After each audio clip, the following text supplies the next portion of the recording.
नमस्ते,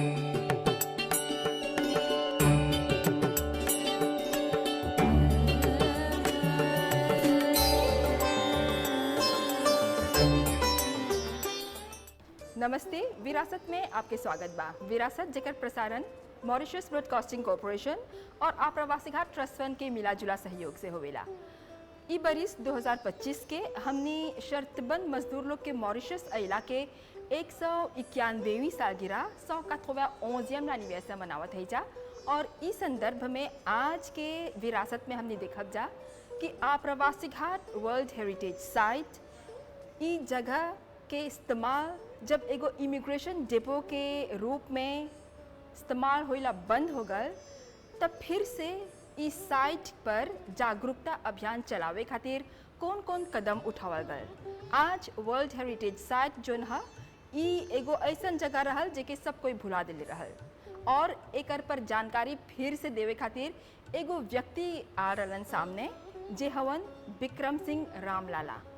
आज श्री विक्रम सिंह रामलाला के ई जोन संघर्ष बा आप्रवासी घाट के उ महत्व देवे पर, जोन महत्व आज हमनी के लौकता ई पर ध्यान देवे खातिर ई पूरा कार्यक्रम रही।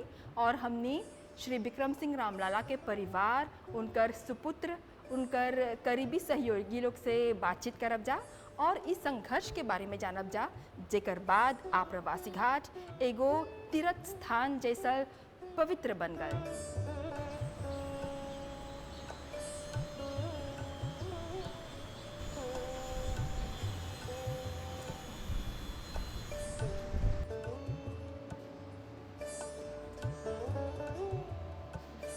हर 2 नवंबर के हमने आप्रवासी घाट पर अपन पूर्वज लोग के श्रद्धांजलि देला जा, काहे कि यही वो जगह है जहाँ पर आज से लगभग 200 बरिस आगे हमने के पूर्वज लोग उतरल रहलन सा। इस साइट आज एगो विश्व धरोहर स्थल है, लेकिन इस साइट पर जब आप्रवासी लोग, जब इंडेंजर इमिग्रेंट्स लोग अइला बंद कर दिलन सा, तो हुआ से लेके काफ़ी समय हो गल। 1970 के बात करत है सा। ई अंतराल में इस साइट के जोन प्रयोग रहल वो दूसर उद्देश्य से होई लगल और एके एगो इमिग्रेशन डिपो के तरह भुला देवल गल। फिर एगो व्यक्ति रहलन मॉरिशस में, जे इस साइट पर एगो बृहद जागरूकता अभियान चलेलन। यहाँ पर यज्ञ होए के शुरू होल, बड़ा बड़ा हस्ती लोग के ई जगह पर आना गल भारत से। और वो व्यक्ति के नाम पर आज आप्रवासी घाट पर एगो इंटरप्रिटेशन सेंटर भी बा। हमने बात करत है जा विक्रम सिंह रामलाला के। और विक्रम सिंह रामलाला जी के ई जोन संघर्ष रहल आप्रवासी घाट के, ओकर सही अर्थ में ओकर महत्व जनता के जनावे के, ई पर आज हम संगे बात करे खातिर एगो विशेष मेहमान हवन। और आप हवा श्री मधुकर रामलाला जी, जे विक्रम सिंह रामलाला के सुपुत्र हवा। नमस्ते किरण जी। आज हमने के आप श्री विक्रम सिंह रामलाला के जोन ई संघर्ष रहल आप्रवासी घाट पर खाली मॉरिशन लोग के नहीं बल्कि दुनिया भर के ध्यान आकर्षित करे के इस संघर्ष के बारे में, ई लंबा सफ़र के बारे में हमने के थोड़ा बोला। Tout a commencé en 1970. Et je me rappelle bien, un après-midi, dans le bureau Beauchestas, M. Ram Saha, qui était directeur de l'assistance publique, et également mon camarade, papa. Je suis venu au bureau pour attirer l'attention de registre de mon indentured laborer, de mon travailleur engagé. सब 1970 में शुरू होल। हमके याद बा Mauritius times के office में सांझ के बखत श्री राम साहा जेल असिस्टेंस पब्लिक के डायरेक्टर रहलन और उ पिताजी के मित्र भी रहलन। उ आ रहलन शर्तबंद मजदूर यानी इंडेंचर्ड लेबरर्स लोग के रजिस्टर पर ध्यान आकर्षित करे खातिर, जे लोग आप्रवासी घाट पर उतरल रहलन सा। ई सब रजिस्टर बहुत खराब हालत में रहल, जमीन पर पड़ा रहलन सा। आदमी लोग के ध्यान नहीं रहल ई सब डॉक्यूमेंट के महत्व पर। पिताजी ई सब दस्तावेज के अर्थ और महत्व पर बहुत सचेत रहलन।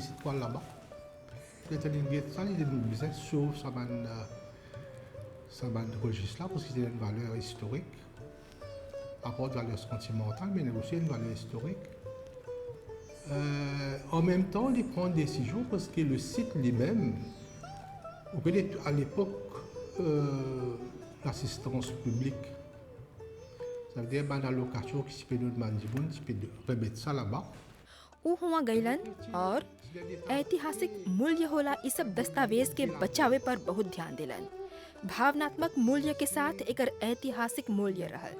उही बखत साइट पर ध्यान दिलन l'assistance publique उ बखत हुए पर अलाउंस देवत रहल जनता के और बाद में ई जगह के स्थिति बदतर होई ले गल। l'assistance publique के उ जगह से हटावल गल। तब उ परिवार के सदस्य लोग के संगे लेके साथी लोग के लेके मॉरिशस हिंदू स्काउट्स लोग के लेके जून 1970 से कितने दिन तक ई साइट के सफाई करलन, जहाँ पर झाड़ी रहल, मक्खी रहल और ई जगह के जन सूरत रहल ओके सुधरलन। Et une bêtise dans l'état, on va dire, raisonnablement bien. Une ramélie dans l'état raisonnablement bien. Durant la même période, Mme Gandhi peut venir Maurice. Son premier visite officielle à Maurice. Après que Maurice gagne l'indépendance. Donc, papa, il trouve dans sa visite-là une opportunité pour donner sa उही अंतराल में श्रीमती इंदिरा गांधी पहला हला Mauritius आवत हवन। Mauritius के स्वराज के बाद तब पिताजी देखलन कि ई एगो सुनहरा मौका है ई साइट के एगो औपचारिक उपाधि देवे के और श्रीमती इंदिरा गांधी के टेलीग्राम भेजलन और बोलन कि मॉरिशस में शर्तबंद मजदूर लोग के डिसेम्बर्केशन साइट के दौरा उसक्तन करे।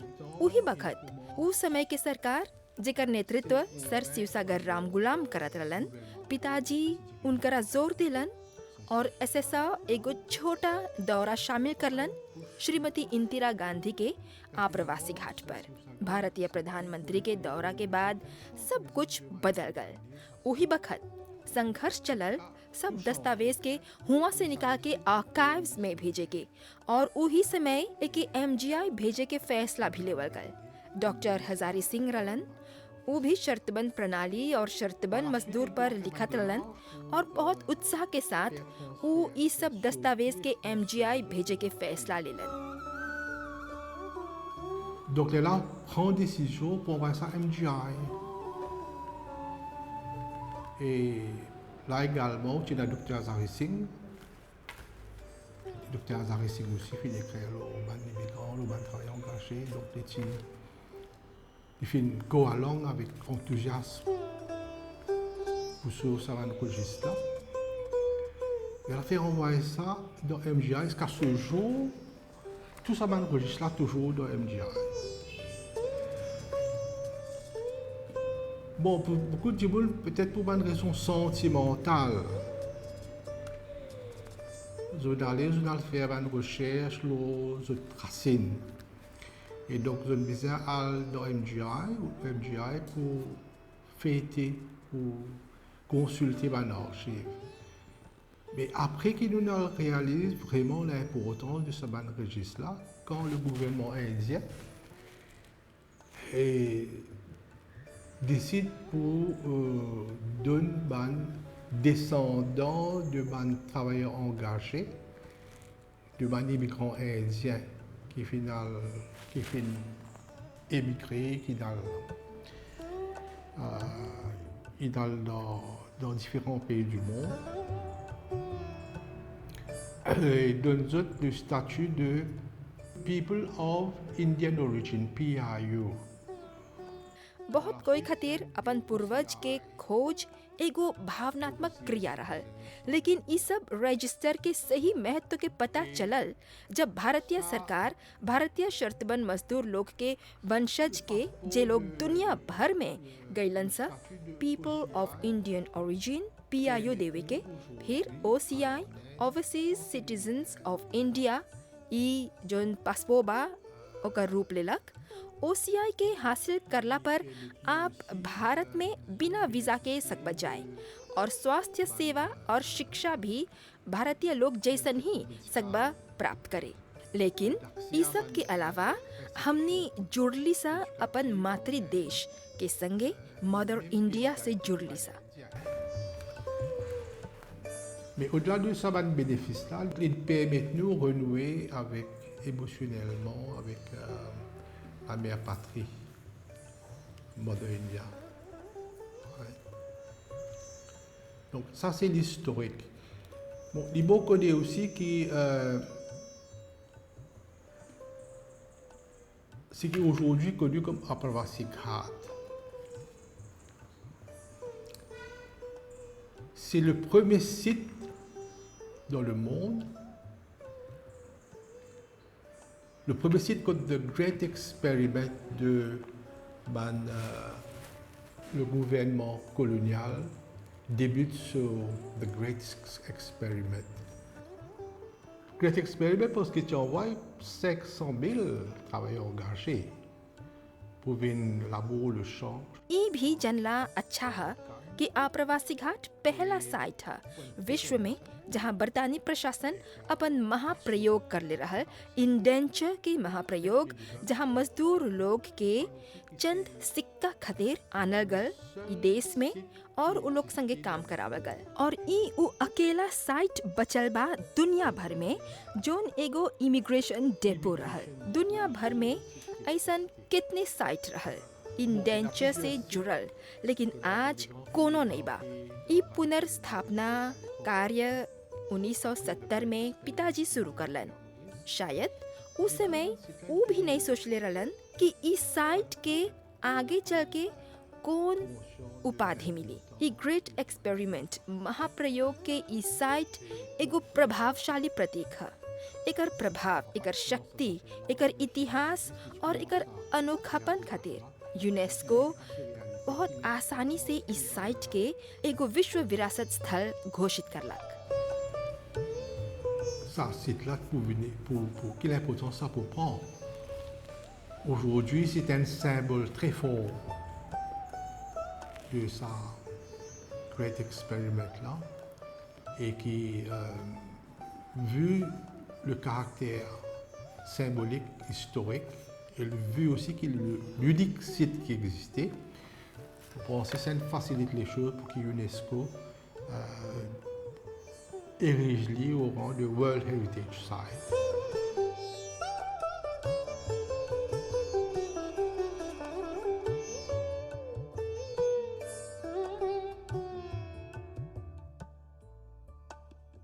सत्यवेद सिबालक जी जे श्री विक्रम सिंह रामलाला के सगे रिश्तेदार उनकर कुजा हवन, वो हमनी के बोलत हवन।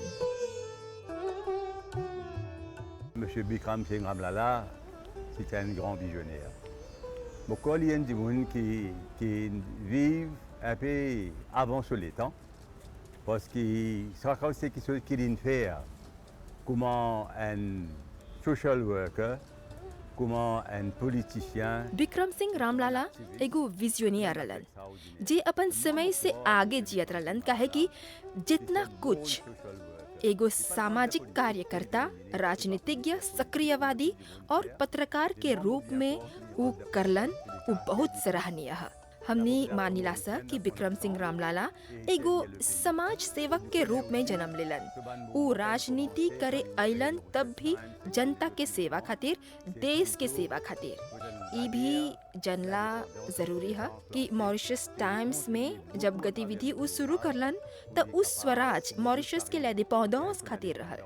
बहुत सहयोग देलन अखबार के जरिए मॉरिशस के स्वराज खातिर, और इस स्थिति पर आज ई देश पहुंचा।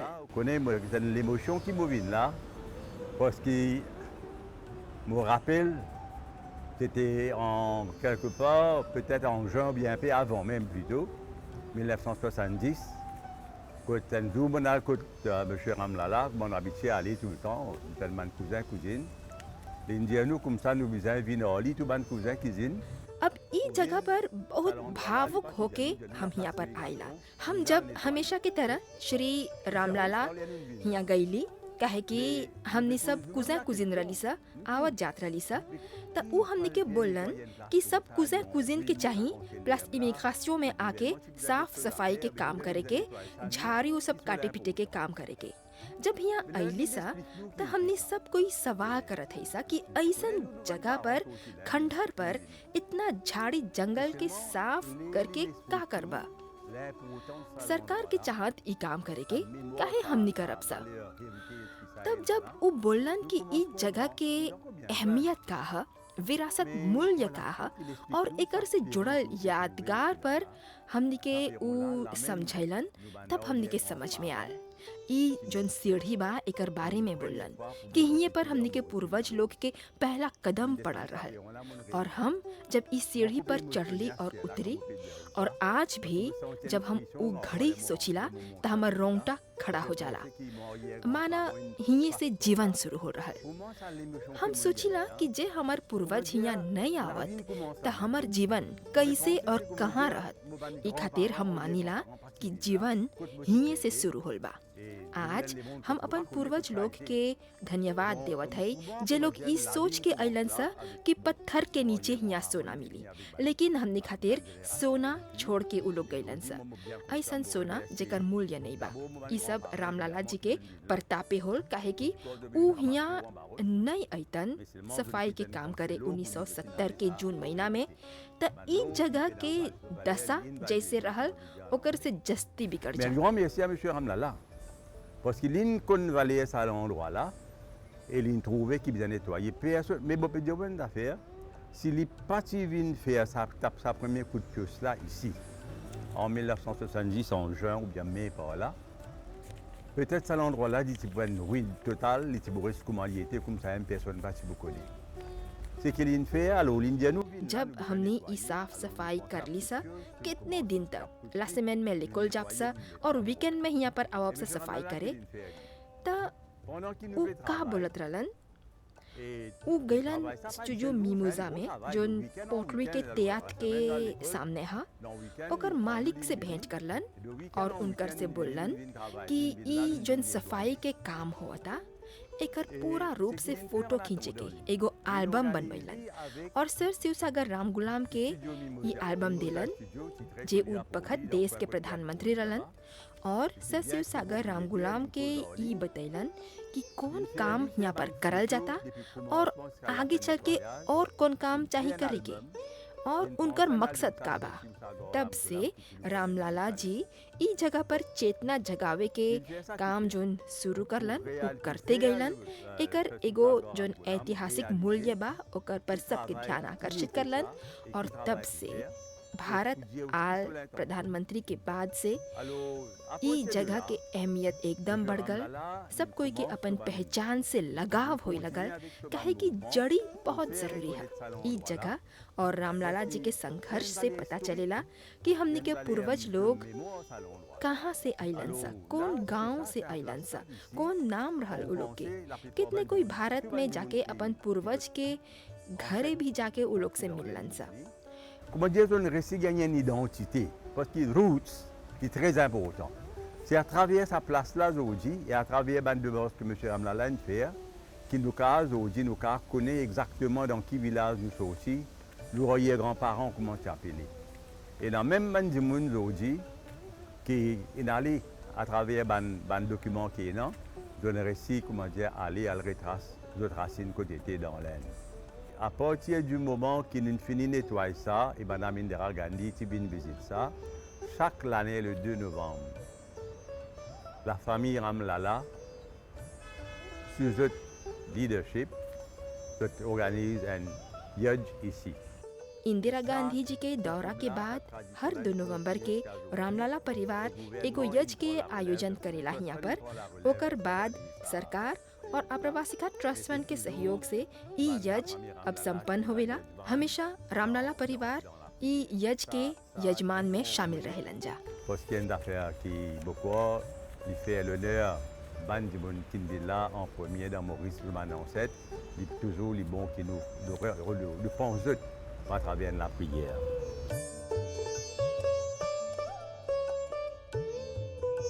आज के ई कार्यक्रम देख लीजा पूरा रूप से आप्रवासी घाट के उ अहमियत उ महत्व दिलावे पर रहल, जेकर पीछे संघर्ष चलल विक्रम सिंह रामलाला द्वारा उनकर करीबी सहयोगी उनकर परिवारजन लोग के संगे।